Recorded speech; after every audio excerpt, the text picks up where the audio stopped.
Hello bachon, let's read this question. The question says arrange the following steps in correct sequence resulting in transformation process. तो इस question में हमें क्या करना है, बेसिकली जो स्टेप्स गिवन है इनको करेक्ट सीक्वेंस में अरेंज करना है resulting in like with respect to transformation process. तो फर्स्ट है यहाँ पे फर्स्ट स्टेप गिवन है bacterial cells with recombinant DNA are incubated on ice. B में गिवन है placing them briefly at 42 degree centigrade.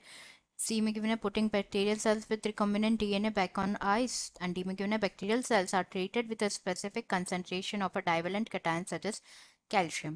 तो हमें जो है करेक्ट जो ऑर्डर है वो सेलेक्ट करना है.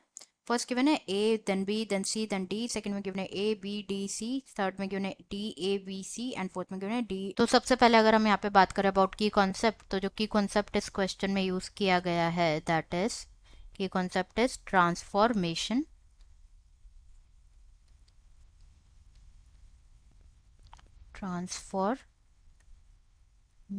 ट्रांसफॉर्मेशन के बारे में सबसे पहले हम यहाँ पे बात करेंगे अबाउट सेल कॉम्पिटेंस कि सेल कॉम्पिटेंस क्या होता है.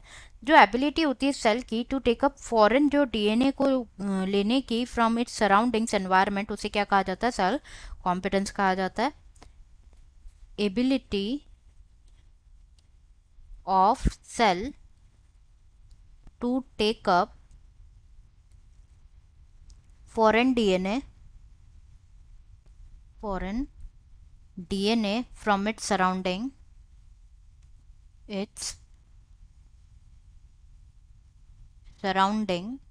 उसे कहा जाता है सेल कॉम्पिटेंस.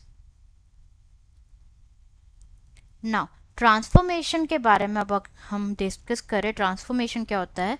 तो ये एक प्रोसेस है जिसमें क्या होता है जो एक्सोजीनस डीएनए होता है उसको ट्रांसफर किया जाता है into host cell. This termed as transformation and it brings about like कि क्या कहते हैं इसकी वजह से क्या होता है बेसिकली जेनेटिक अल्ट्रेशन होता है in the cell. The process by which exogenous DNA is transferred into host cells. इस प्रोसेस को बोला जाता है ट्रांसफॉर्मेशन. एंड ये इट ब्रिंग्स इसकी वजह से क्या होता है बेसिकली जेनेटिक ऑल्ट्रेशन होता है in the cell. Genetic alteration in the cell. Now जो डीएनए होता है डीएनए बेसिकली क्या होता है हाइड्रोफिलिक मॉलिक्यूल होता है with a negative charge and it can not pass through the cell membranes. Therefore जो बैक्टीरियल सेल्स होते हैं बैक्टीरियल सेल्स उन्हें क्या बनाना पड़ता है कॉम्पिटेंट बनाना पड़ता है टू टेकअप और टू अपटेक द डीएनए. तो जो फॉलोइंग स्टेप्स परफॉर्म की जाती है to make bacterial cells competent are. सबसे पहला होता है बैक्टीरियल सेल्स को फर्स्ट ट्रीट किया जाता है with a specific concentration. Bacterial cell को ट्रीट किया जाता है with the specific concentration of a compound जो कि कंटेन करता है डाइवेलेंट कैटायन कंटेन करता है जैसे कि CaCl2. ये क्या करता है इसकी वजह से एफिशिएंसी इंक्रीज होती है विथ जो डीएनए है एंटर करता है बैक्टीरिया में through the pores in its cell wall. Next step के बारे में अगर हम डिस्कस करें नेक्स्ट स्टेप क्या होगा. ये जो बैक्टीरियल सेल्स होते हैं along with recombinant DNA bacterial cell along with recombinant DNA जो होता है these are incubated on ice. इनको इंक्यूबेट किया जाता है on ice. Incubated on ice. Third step is इनको देन प्लेस किया जाता है ब्रीफली एट 42 डिग्री सेंटीग्रेड मतलब हीट शॉक दिया जाता है.